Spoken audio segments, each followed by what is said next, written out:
The Science of Magic with Gwilda Wiyaka is largely an opinion talk show. All opinions, comments, or statements of fact expressed by Gwilda Wiyaka's guests are strictly their own and are not to be construed as those of the Science of Magic or endorsed in any manner by Gwilda Wiyaka, Relmar McConnell Media Company, its affiliated networks, stations, or employees.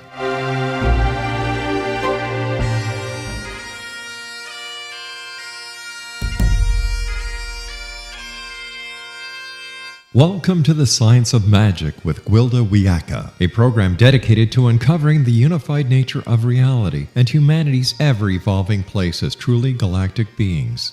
For more information on the Science of Magic with Gwilda Wiyaka, visit us online at www.thescienceofmagic.net.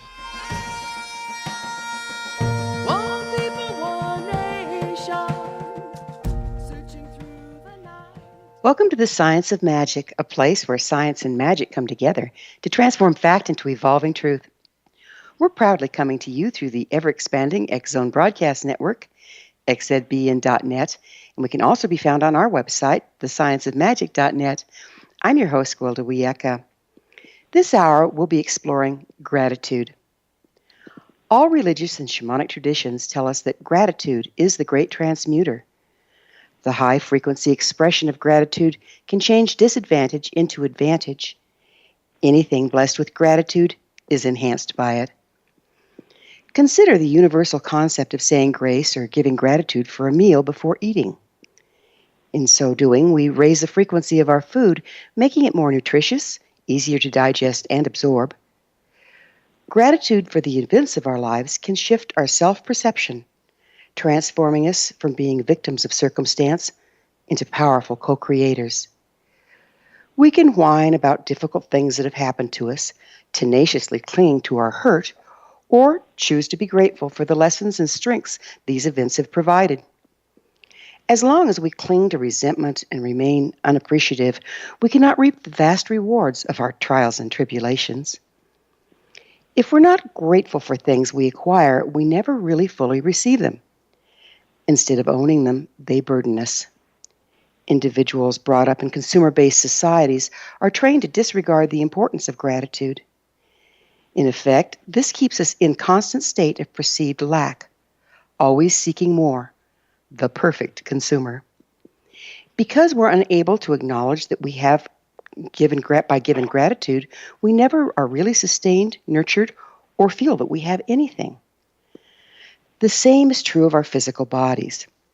We're conditioned to believe how we look isn't good enough. We need to be slimmer, taller, shorter, have a flatter stomach, or a larger chest to be acceptable. This negativity is projected onto our bodies rather than gratitude for their great service to us. Is it any surprise that eventually our bodies become ill when subject to the low frequency of negative judgment rather than the high frequency of gratitude? We're all faced with a stunning dilemma. We must have gratitude to heal, and only healing brings true gratitude. So how does one get beyond this paradox? Fake it until you make it. Act as if it's so, and so it shall become. By watching our internal dialogue and replacing our destructive messaging with grateful thoughts, we can start to turn the tide of negativity. Our thoughts and words have amazing power and create what they advocate. When we catch ourselves thinking negative things about our process, our lives, our bodies, it's very useful to speak the antidote out loud. By voicing the correction, we further empower its ability to cancel out the low-frequency thought form. For example, I may look in the mirror and hear myself judging against the fact that my legs are admittedly too long for my body. If I catch myself and state out loud, "My legs are long, strong, and shapely. They get me where I want to go," I'm grateful for them. I've not stated a lie, just reframed the criticism I grew up with. Eventually, this will reframe my experience as well. Most all traditions have a provision for nighttime prayers of gratitude. There's much wisdom in this practice. Our thoughts and judgments have a greater impact on us when we move from beta brainwaves to alpha, theta, and finally into delta. We're most susceptible to suggestion during the transition from waking to sleep. What we think as we're going to sleep has a great impact. Conscious, prayerful gratitude at bedtime can make all the difference in what we manifest through our dreams. Our guest this hour, Victoria Pendragon, is a survivor of a child and youth riddled with sexual abuse. In her 40s, she escaped death from the usually fatal incurable disease. Victoria has led a 16-year career as a hands-on healer, a decision that opened her heart, soul, and mind to the intelligence that guided her body in its healing. After this commercial break, I'll introduce Victoria, and together we'll explore the transforming power of gratitude and the magical world of sleep, so don't go away. You're listening to The Science of Magic. Prior innovative episodes can always be found on our website, thescienceofmagic.net.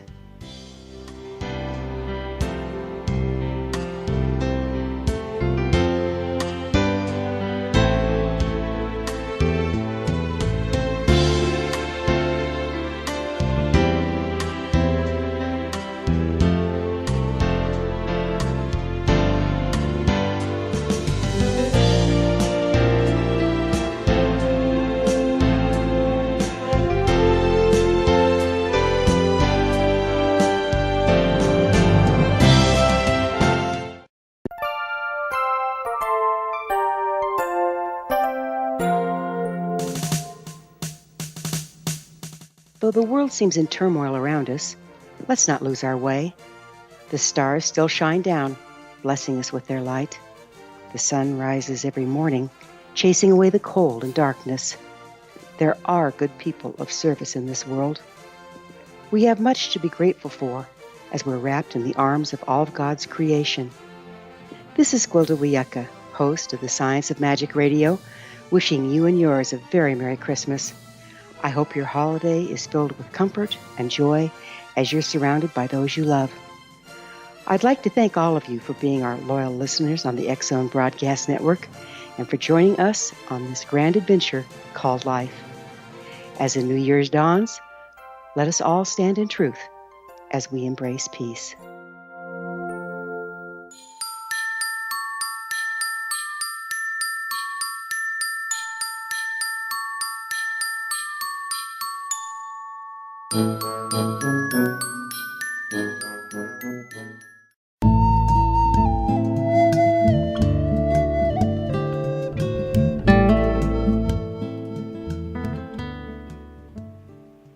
Welcome back. This is the Science of Magic, dedicated to unification and evolution of consciousness. I'm your host, Gwilda Wiyaka. Our guest this hour is author of Sleep Magic, Surrendering to Success, Victoria Pendragon. Her website, victoriapendragon.com. Victoria, thank you for joining us on the Science of Magic. Thank you for inviting me, Gwilda. So now that I've gone on for 6 minutes about gratitude, do you see gratitude as an important part of healing? And if so, would you mind telling us why? Well, if I may, I'd like to say that I see gratitude as an important part of being alive. Yeah. I can't even begin to say how much it's a part of healing. I think it's absolutely essential to be. It's essential partially because the body itself is so open to everything that comes through you, not just the food you take in and the air you breathe, but the thoughts you think. And so it's open all the time for whatever is coming in. If gratitude is coming in, you're changing everything. You're creating a positive atmosphere in which the body may be able to do things that people didn't think it could even do. I think people struggle with having gratitude for the hurtful things in our lives. So how do you turn that corner? How do you learn to transmute the way you're thinking about the things that have been hurtful and damaging in your life? Well, this is certainly a tricky issue because a lot of people have been taught that, for instance, if you have been hurt by other people and in any form of abuse, that you have to forgive. And they say, forgive these people. Some people outright say you have to love those people. Well, it's almost impossible to love someone who has hurt you grievously. just outright. And so what I came to in the beginning of my own healing process was simply to say, again, as you talk about saying things aloud, was simply to say out loud, and I remember where I was standing out the window looking at the trees when I first said it, I am opening myself to be able to forgive. And just saying that, my body got the message.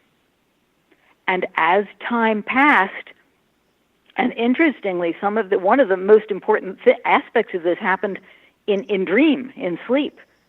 I did, in fact, open to forgiveness.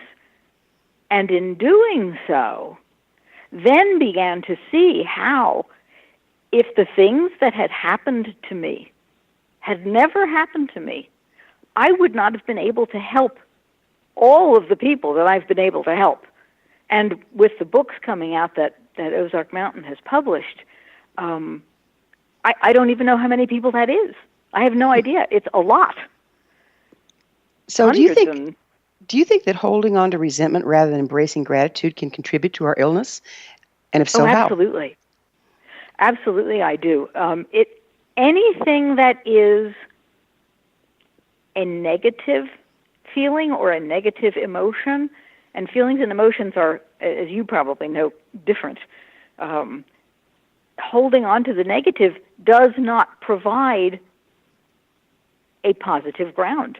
And change for the good can only happen in a positive arena. Much like you can't expect to grow a very good crop if you're planting your seeds in, let's say, cement. It's not a proper ground for things to grow. Only positivity can bring positive change. It's rather logical. So what's the difference between negative, positive, and neutrality?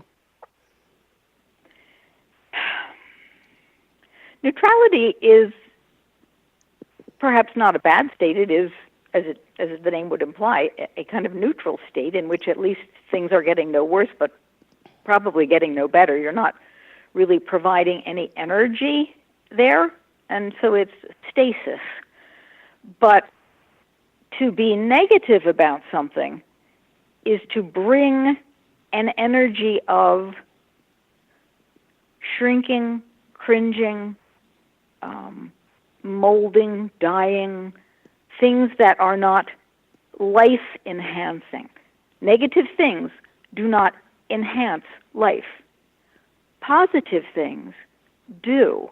They provide an energy in which things can grow, change, prosper. It's difficult, and once one is in negativity, change becomes difficult because the energy is sluggish, almost stubborn, I'd say. In positive energy, that doesn't exist. One may become determined, but not stubborn. There's a big difference. Yes, there is. So your books are on healing. Where'd you get your training around healing? Oh, my. Well, I am imagining that it started with my own healing from scleroderma because that's not supposed to happen. I was given 6 months to live after I had been in the disease process for about, I guess, 8 months or so. And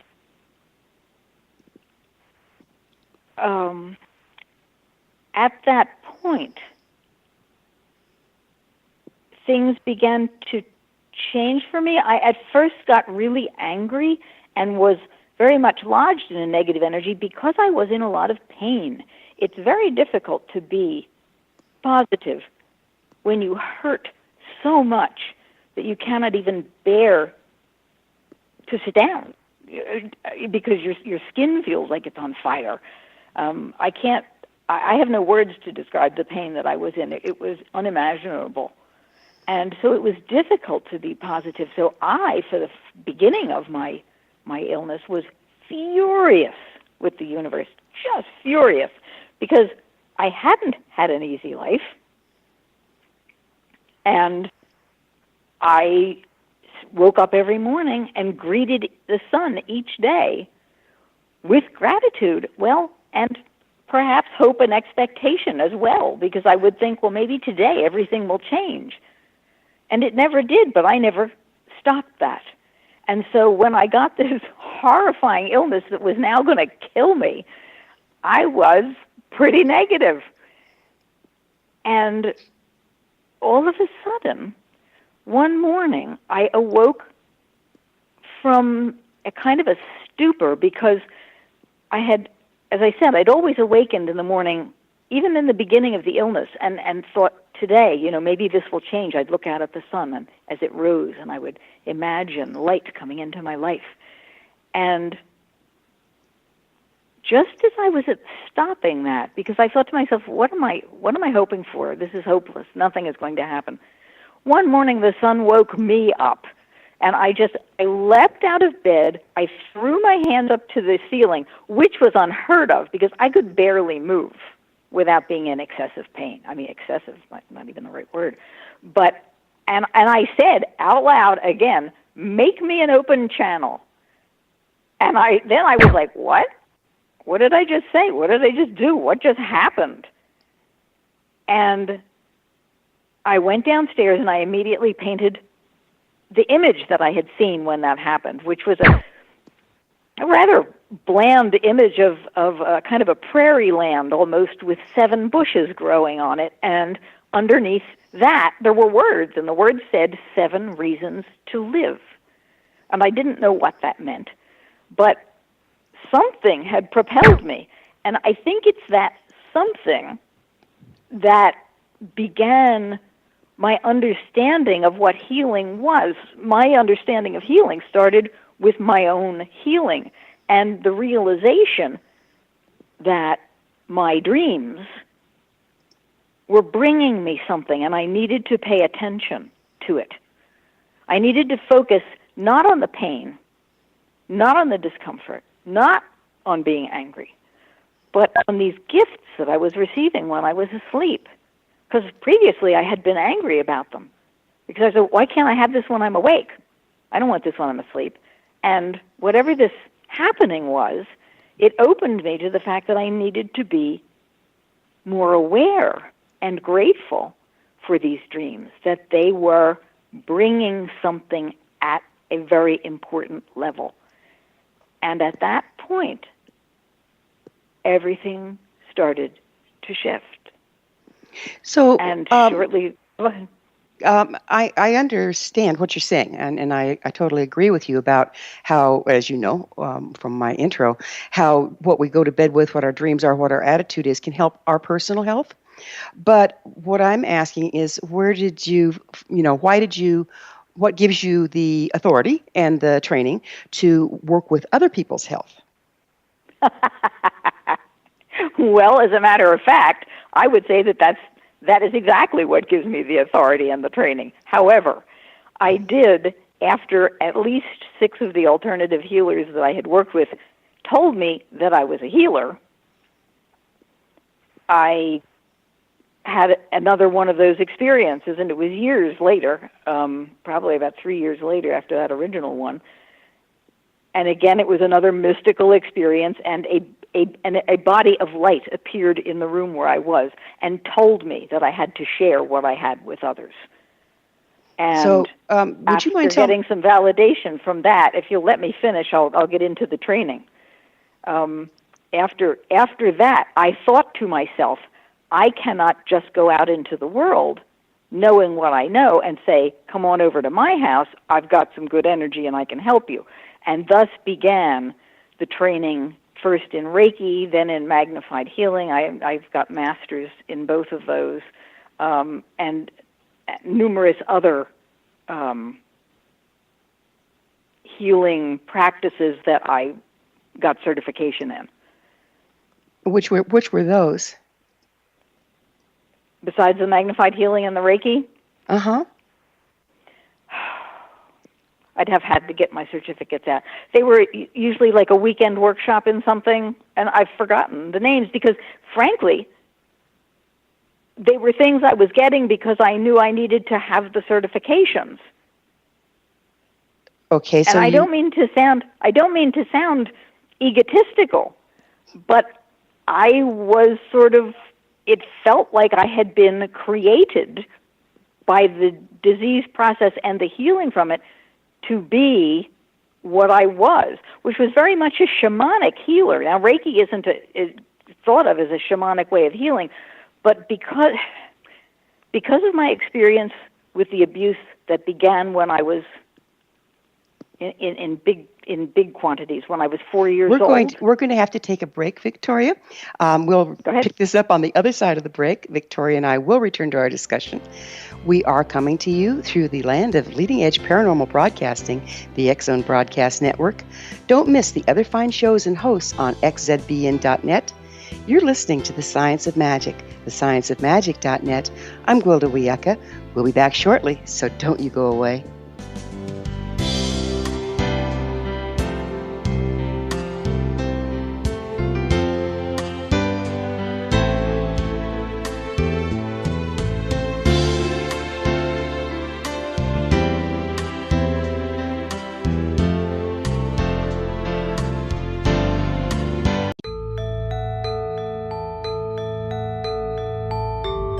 Hi, I'm Gwilda Wiyaka. Did you know that shamanism has been around for 50,000 years and practiced by all indigenous cultures?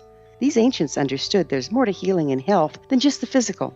All 4 levels, physical, emotional, mental, and spiritual, must be addressed in order for us to enjoy healthy, abundant lives. To find quality shamanic healing you can trust, you need look no further than Path Home Long-Distance Shamanic Healing Program. All Path Home practitioners have been trained and certified through Path Home Shamanic Art School, a Colorado State occupational school, and are handpicked, personally trained by me, Gwilda Wiyaka, to uphold the excellence of Path Home's long-distance program. Live abundantly. Schedule a shamanic session with me or one of my quality practitioners today. Call 303-775-3431 or visit findyourpathhome.com.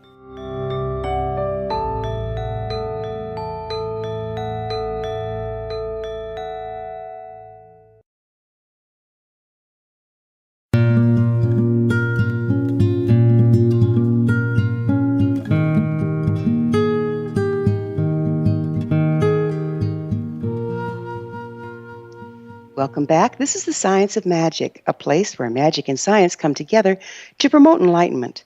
I'm your host, Gwilda Wiyaka. Our guest this hour is the author of many fine books, including Sleep Magic, Surrendering to Success, Victoria Pendragon. Victoria, would you please define, you mentioned you were told you were a healer. Would you tell me what a healer is exactly? I can tell you what I think a healer is. I think that a healer is a person who assists another person in opening to their own healing energies. So how does that make one of us different from the other? Can't we all do that for each other? Absolutely. That's my third book for Ozark Mountain. It was called Born Healers. I believe I believe that's what we're actually meant to do. So to heal each other in our daily interactions with other people. So if we approach each other with a positive outlook and that sort of thing, is that the healing that we offer each other? Yes, I suppose it is. In its simplest terms, yes. Because I also don't think that any of us has any right to, for instance, send somebody healing energy when they haven't asked for it. But I think that to be a presence that someone can, in a sense, draw from is perfect. So do you think that as healers that we should advise other people? I'm trying to get the ballpark. Where does our responsibility lie? Where does our responsibility for encouraging people to go to mainstream medicine? How do you dance with all that?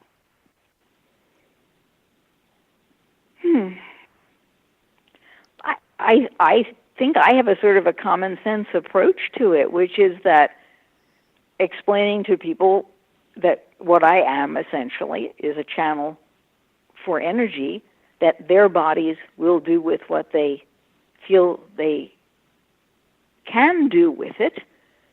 And if it seems that they should be seeing a doctor, I would recommend that. I've had people lying on my table and felt something and said, go to a doctor. You need to get medical help now. That's happened. It's a matter, because my ability, one of my abilities with the actual technical aspects of healing is that because of the abuse, I learned to go inside people to feel what they needed, to feel what they wanted, because I had to get them off me. So what that translated to when I stepped into healing work was that I could feel what was going on inside people's bodies. And when I felt something that was, let's say, malignant or clogged in a very physical way, I would say, I think you need to see a physician about this. Okay, so that said, I also provided whatever energies I could. If they seemed to be being absorbed by something and moving around, I just let that happen. Again, I don't direct things. I just provide energy so that the person's body can do what it needs to do. And if it feels like it's doing it, good. If it feels a resistance, then I know that something's wrong. Something needs to be attended to. And then I'm going to say, you need to go to a doctor.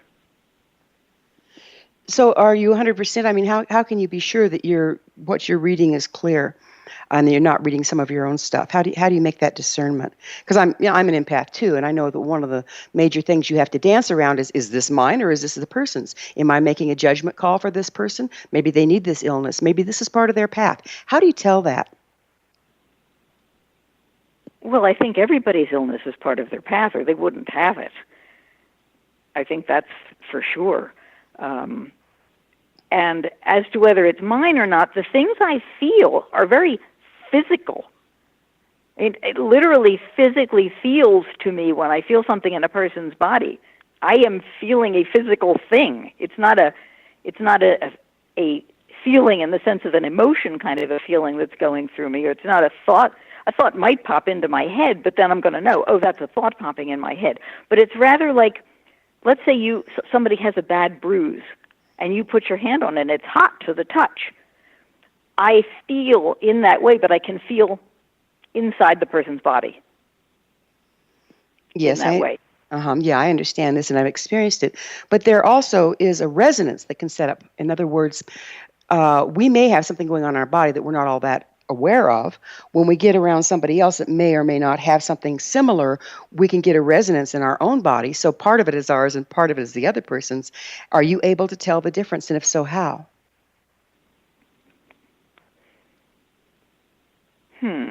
How?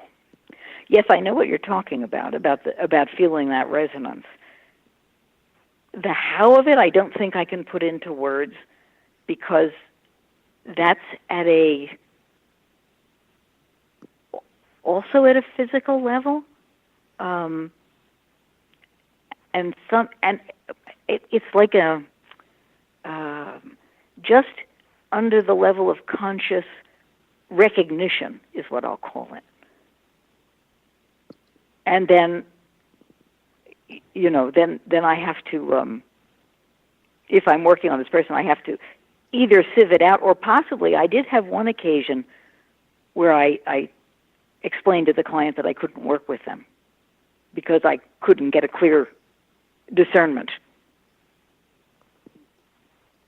How much do you think that your history of sexual abuse is still affecting you, and have you cleared it, and if so, how? Oh, at this point in time, I would say that I have retained the gifts that it brought me, which is to say that I still retain that. I haven't been doing hands-on healing for about 6 years now, because I've devoted my efforts to putting what I know into book form so that more people can have it, and have it free, essentially very inexpensively, so that they can work on themselves. And the way that it has cleared in me for the most part has been with sleep magic, which is why I wanted to write the book. I was I've been so impressed by the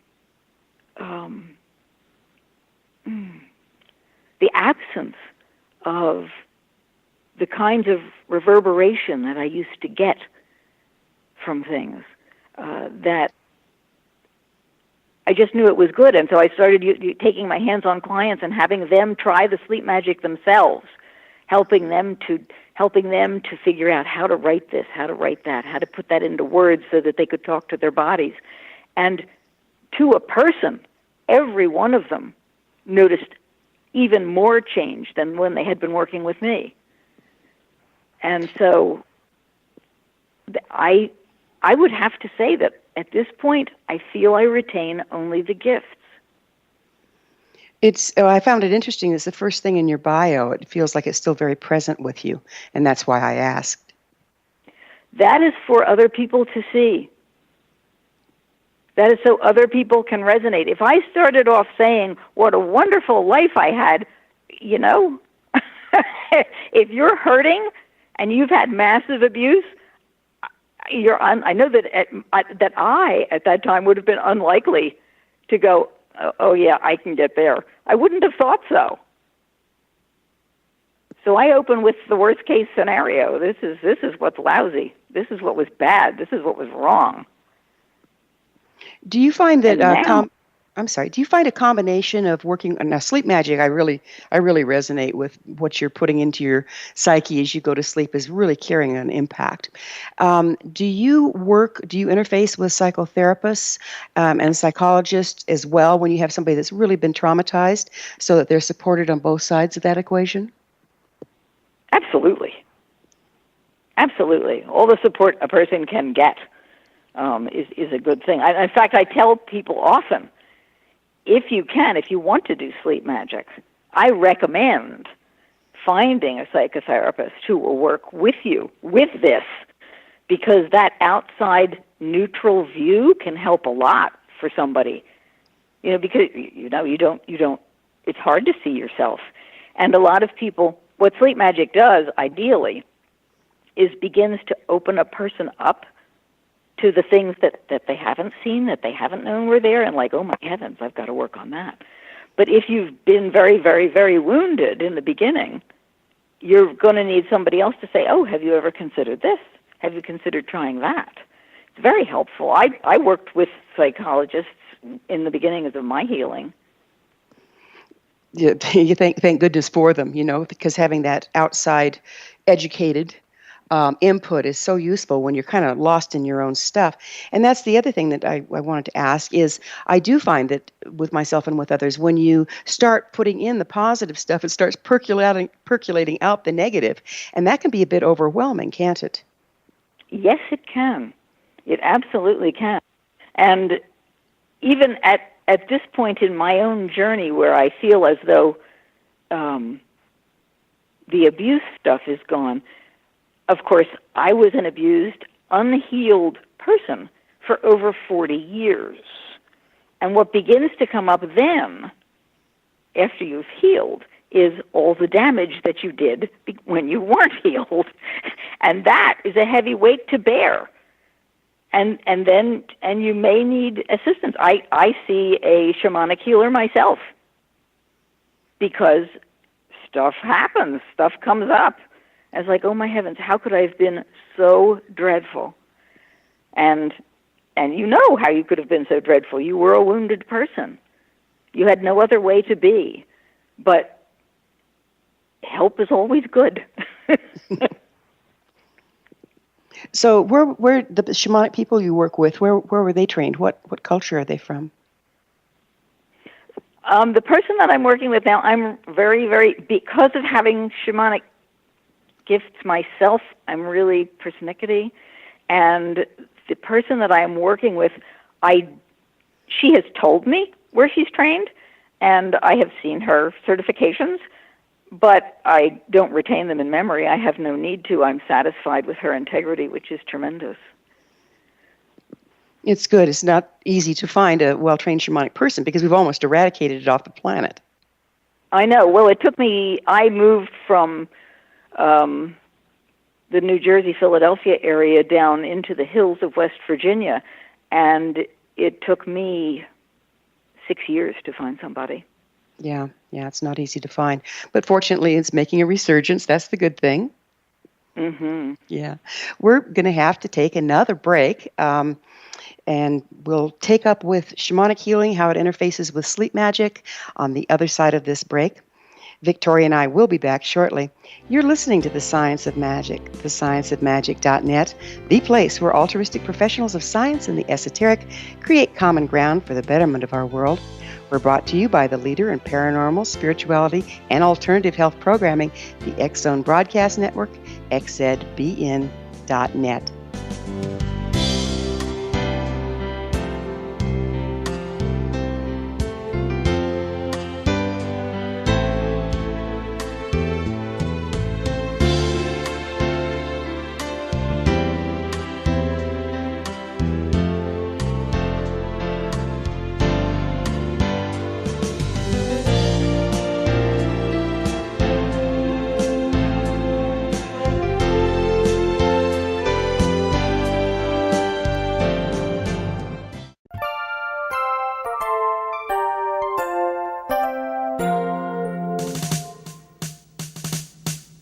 Though the world seems in turmoil around us, let's not lose our way.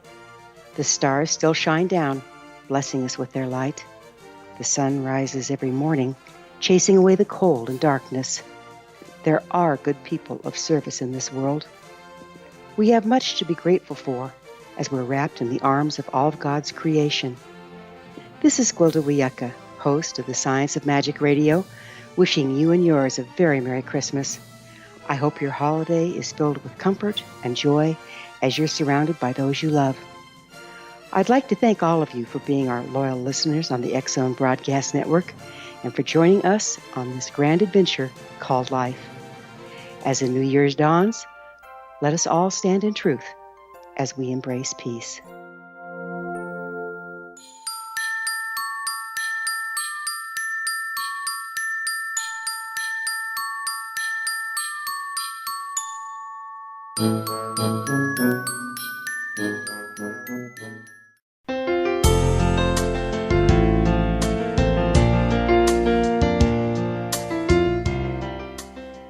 Welcome back. This is The Science of Magic, bringing together gifted people of service to the world. I'm your host, Gwilda Wiyaka. Our guest this hour is the author of many fine books, including Sleep Magic, Surrendering to Success, Victoria Pendragon. Victoria, we were going to talk about how shamanism and sleep magic interfaces and how they enhance each other. Okay. Well, Are you talking about how, for instance, a person doing sleep magic might also work with the shaman, or I'm not exactly clear? Well, yeah, we can do either one, but it strikes me that they actually have a fair amount in common, because when you're working in a shamanic practice, you're working with different dream states, different alpha brainwaves, say, for instance, your brainwaves are shifting. And that's the same thing that goes on when you go into sleep. So how are the two similar, and how can they support each other? Okay, well, I think one of the ways is, it's so interesting you brought that up. I never really thought of it as so, and certainly it is. One of the ways that you could make them work together, for instance, and this may sound odd, but I am, right now on my bed, where on the side where I sleep, I have a couple of, I guess you might call them totem animal symbols, and they're on my side of the bed. And I consider them to be, in a sense, charging that area for me, because they are bringing their energies there. And so when I am lying there at night, I feel as though I have had my totem animals charging my space for me. And then I am bringing sleep magic in. At this point in my life, I don't need to do sleep magic every night. I certainly did for many years. But at this point, it's a luxury I have for honing my skills, as I'm also an artist. And last night I took stuff about painting in. But every morning when I get up and I make the bed, I very consciously bring out these different pieces that I have. One of them, which was given to me via one shaman from another shaman in South America to charge my space. So there's that possibility. I mean, that's certainly one way of looking at it. Had you thought of something else? No, that was good. I'd like to talk about how we charge our space. So what, just help me and our listeners understand what you mean by charge our space with our totem animals. Okay. When you have done shamanic journeying, for instance, to learn what your animal is, and I did a lot of that, especially in the early stages of scleroderma when I was still dying. And it was discovered that I had numerous animals. And over time, they've shifted and changed. Every animal has a different kind of energy that it brings. And there are all kinds of sites online where you can read about totem animals. There are, what's the guy whose books I love? Ted Andrews has had wonderful books about animals. And you read what energies they bring, and so you get to know them. So when you are placing these perhaps objects or symbols in your space, you're doing it consciously, which is to say you are placing the energy of, let's say, trust, or the energy of creativity, or the energy of, what does Badger bring? Determination. And you're bringing those into that space so that whatever you may need to teach you, support you, get you through the night, is there for you in that space. And then they're, in my mind, they are there throughout the day, just anchoring that energy in that space so that when I sleep at night, it's there. Does that do it? Okay, I think that helps some. Our guest this hour is the author of Sleep Magic, Surrendering to Success, Victoria Pendragon. Her website, victoriapendragon.com. Victoria, where did hands-on healing originate? I understand you have training in hands-on healing. Hands-on healing has been around since forever. I mean, that's Jesus in the Bible, it is said that he said, "Everything that I do, you shall do, and more." And that he's the biggest, most well-known hands-on healer that I know of historically. Yes, I think he was the greatest shaman that ever walked, but then that's my personal take. What part did of hands-on healing, what part did that play in you discovering how you healed yourself?